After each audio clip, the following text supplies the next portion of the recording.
Praise the Lord. இயேசு கிறிஸ்துவின் நாமத்தில் அன்பின் வாழ்த்துக்கள். நல்லா இருக்கீங்களா? நாளிலும் உங்களை பார்ப்பது எனக்கு மிகுந்த மகிழ்ச்சியை தருகிறது. குறிப்பா பரிசுத்த ஆவியானவரை குறித்து நம்ம பார்த்துட்டு இருக்கிறோம்.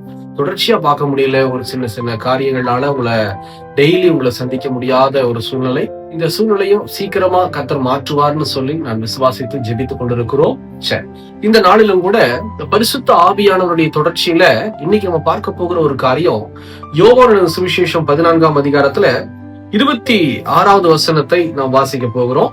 யோவான் சுவிசேஷம் 14ஆம் அதிகாரம் 26வது வசனம். பைபிள்ல வாசிக்கிற நல்லா கவனிச்சு பாருங்க. என் நாமத்தினாலே பிதா அனுப்ப போகிற பரிசுத்த ஆவியாகிய தேற்றரவாளனே எல்லாவற்றையும் உங்களுக்கு போதித்து நான் உங்களுக்கு சொன்ன எல்லாவற்றையும் உங்களுக்கு நினைப்பூட்டுவார். அடுத்த ஒரு காரியம் என்னன்னா, பரிசுத்த ஆவியானவர் யாருன்னு சொல்லி நம்ம பார்த்தோம். யோவான் 16ஆம் அதிகாரம் 7ஆம் வசனத்துல தேற்றரவாளன் அப்படின்னு சொல்லி இயேசு குறிப்பிட்டிருப்பார்.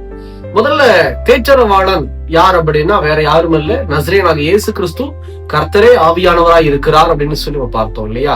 தேற்றரவாளன் எதற்கு நம்ம கொடுக்கப்படுறார் அப்படின்னா, நம்மை தேற்றுவதற்காக தான்.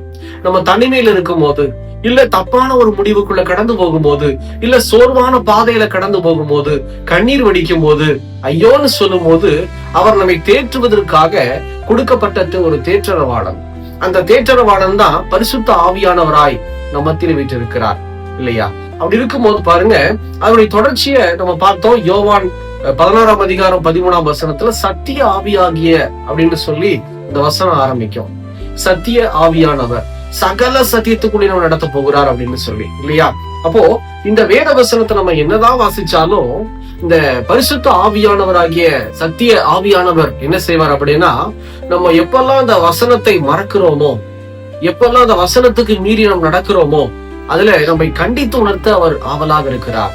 வரப்போகிற காரியத்தை குறித்து வசனத்தின் மூலமா நமக்கு சொல்ல அவர் ஆவலாக இருக்கிறார். நிறைய வெளிப்பாடுகளை நமக்கு கொடுத்து அதிகமாய் நடத்த அவர் ஆவலாக இருக்கிறார். அதுதான் சத்திய ஆவியானவர்.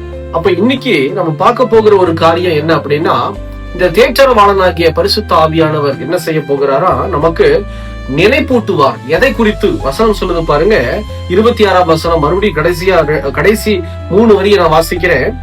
நான் உங்களுக்கு சொன்ன எல்லாவற்றையும் உங்களுக்கு நினைப்பூட்டுவார். அப்போ கர்த்தர் நமக்கு இந்த வசனத்தின் வாயிலாக என்னெல்லாம் சொன்னாரோ அதையெல்லாம் நினைப்பூட்ட ஆவியானவர் நமக்குள்ள இருக்கிறார். அதுதான் உண்மை. இன்னைக்கு நிறைய கிறிஸ்தவங்க கர்த்தர் சொன்னதையும் மறந்து போயிடுவோம். அந்த மறந்து போகாம இருக்கிறதுக்கு தான் கூடவே இருக்கிற அந்த ஆவியானவர் என்ன செய்ய போறாரா, நமக்கு நினைப்பூட்ட அவர் ஆவலாக இருக்கிறார். என்னுடைய வாழ்க்கையில ஆவியானவர் எப்படி நினைப்பூட்டுவார் அப்படின்னு சொன்னா, ஒரு சில வசனங்களை நான் தியானிக்கும் போது, நிறைய இடத்துல பிரீச் பண்ணிட்டே இருக்கும் போது ஒரு சில வசனங்களை நான் மறந்துடுவேன். அந்த அருமையான அந்த வசனமா இருக்கும், அதுக்கு ஏற்ற அந்த சம்பவத்துக்கு ஏற்ற ஒரு வசனமாக இருக்கும், ஒரு சூழ்நிலையாக இருக்கும். அப்ப மறந்து போகும்போது இந்த ஆவியானவர் என்ன செய்வார் அப்படின்னா, கரெக்டா அந்த வசனத்தை எனக்கு நினைப்பூட்டி, அந்த சம்பவத்தை சாட்சியை நினைப்பூட்டி அழகா அந்த இடத்துல பிரீச் பண்றதுக்கு உதவி செய்வார். இதோ நாம் பிரசங்கம் செய்வதற்கு, பெரிய அளவுல உதவி செய்வதற்கு ஆவியானவர் நமக்கு துணையா இருக்கிறார். பிரியமான ஜனமே, அது மாத்திரம் இல்ல, சாதாரண மனுஷர்களா இருக்கும் போதும் கூட நமக்கு எப்படிப்பட்ட ஒரு வகையில உதவி செய்வார் அப்படின்னா, இப்படி ஒரு ஸ்பெஷல் டைரி ஒண்ணு வச்சிருக்கேன் நானு. இந்த டைரி என்ன செய்வேன் அப்படின்னா, கர்த்தர் எனக்கு வசனத்தை கொண்டு என்னெல்லாம் பேசுகிறாரோ, வாக்குத்தத்தம் கொடுக்கிறாரோ, இல்ல கட்டளைகளை கொடுக்கிறாரோ, இல்ல என்ன காரியமா குறிச்சு ஆண்டவர் கிட்ட பேசுறாரோ அதெல்லாம் நான் இங்க எழுதி வச்சுக்குவேன். டேட் போட்டு, டைம் போட்டு, கர்த்தர் பேசின காரியம் அப்படின்னு சொல்லி இதெல்லாம் எழுதி வச்சுக்குவேன். 2வது, சொப்பனத்தின் வாயிலாக கர்த்தரினோடு கூட இடைப்பட்டு பேசுவதை நான் எழுதி வைக்கிற வழக்கம் எனக்கு உண்டு. 3வது, தரிசனமாய் ஜெபிக்கும் போது தரிசனமாய் காட்டுகிற காரியத்தையும் இதோ இந்த நோட் புக்ல, இந்த டைரியில எழுதி வைக்கிற ஒரு வழக்கம் உண்டு. தீர்க்க தரிசனமாய் கர்த்தர் பேசுகிற காரியத்தையும் இந்த டைரியில எழுதி வைப்பேன். எதுக்கு அப்படின்னா, இது ரொம்ப பிரயோஜனம் உள்ளதா எனக்கு இந்த நாட்கள்ல தெரிகிறது. எப்படி அப்படின்னா, நிறைய தரிசனங்கள் நிறைவேறணும். அப்படி இருக்கும்போது இடையில பிசாசு சோர்வை கொண்டு வருவான். இன்னும் நிறைவேறல பாத்தியா, இன்னும் நிறைவேறாது, அவ்வளவுதான் அப்படின்னு சொல்லி சோர்வை கொண்டு வருவான். அந்த டைம்ல இந்த ஆவியானவர் என்ன செய்வார் அப்படின்னா, இதோ இந்த டைரியில எழுதியிருக்க பாத்தியா, அதை எடுத்து பார் அப்படின்னு சொல்லி எனக்கு நினைப்பூட்டுவார். இந்த டைரி எடுத்து அப்படியே திருப்பி பார்க்கும்போது கர்த்தர் இடத்துல பேசின எல்லாவற்றையும் குறித்து அப்படி தியானிக்க பைபிள் வசனத்தை வச்சு தியானிக்கும் போது இதோ என்னுடைய இருதயத்துல அவ்வளவு பெரிய பலனை பார்ப்பேன். பிரியமான ஜனமே, அப்பதான் தெரியும் கர்த்தர் என்னோடு கூட இடைப்பட்டு பேசி இருக்கிறாரே, இதை நான் கொடுப்பேன், இதை நான் செய்வேன், உன்னை கொண்டு நிறைவேற்றுவேன், பயப்படாதன்னு சொல்லி ஆண்டவர் பேசி இருக்கிறாரே அப்படின்னு சொல்லி அவ்வளவு ஒரு பலத்தை இதோ இந்த ஆவியானவர் எனக்கு தர ஆவலாக இருக்கிறார். இதுக்குதான் நான் சொல்றேன், இப்படிப்பட்ட ஒரு ஆவியானவர் உங்களுக்கு வேணும் அப்படின்னா நீங்க நல்லா ஜெபிக்கணும் தேவ சமூகத்துல. ஆண்டவரே எனக்கு இந்த ஆவியானவரை எனக்கு தருவீராக, இப்படிப்பட்ட பரிசுத்த ஆவியானவர் எனக்கும் வேணும் ஆண்டவரேன்னு சொல்லி நீங்க விசுவாசிச்சீங்கன்னா, நீங்க விரும்புனீங்கன்னா கர்த்தர் உங்களுக்கு தர ஆவலாக இருக்கிறார்.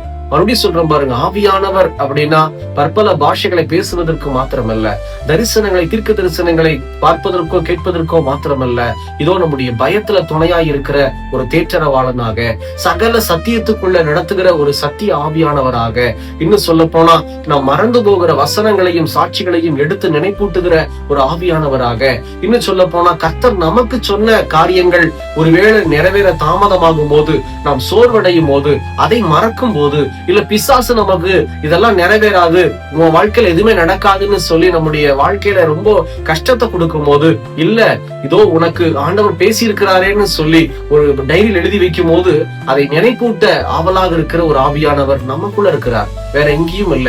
அப்படி இருக்கிறபடி நாங்க சோர்ந்து போகாதீங்க. அதனாலதான் சொல்றேன், ஆவியானவர் அப்படிங்கிறது ரொம்ப ரொம்ப இம்பார்ட்டன்டான ஒரு காரியம் நம்முடைய வாழ்க்கையில. பரிசுத்தம் உள்ள ஆவியானவர் நம்முடைய வாழ்க்கையில இருப்பாரானால் சகலத்திலையும் நம்மை ஆசீர்வாதமாய் நடத்த, அநேகருக்கு ஆசீர்வாதமாய் நம்ம நிறுத்த அவர் ஆவலாக இருக்கிறார். சாதாரணமானவர் அல்ல பரிசுத்த ஆவியானவர். செபிக்கலாமா? இப்ப நீங்க விரும்பி கேட்கறீங்களா? கூட இணைந்து கண்களை மூடி.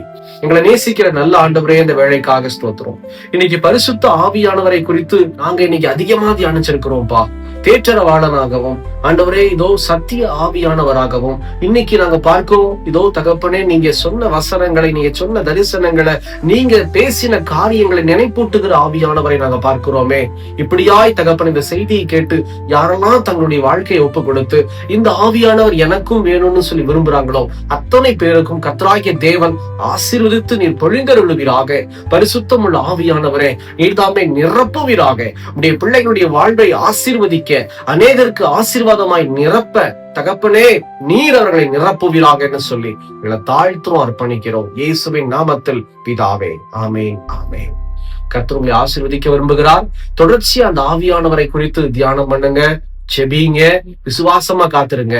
உங்களையும் கர்த்தர் நிரப்ப ஆவலாக இருக்கிறார். எங்களுக்காக ஜெபித்துக் கொள்ளுங்கள். God bless you.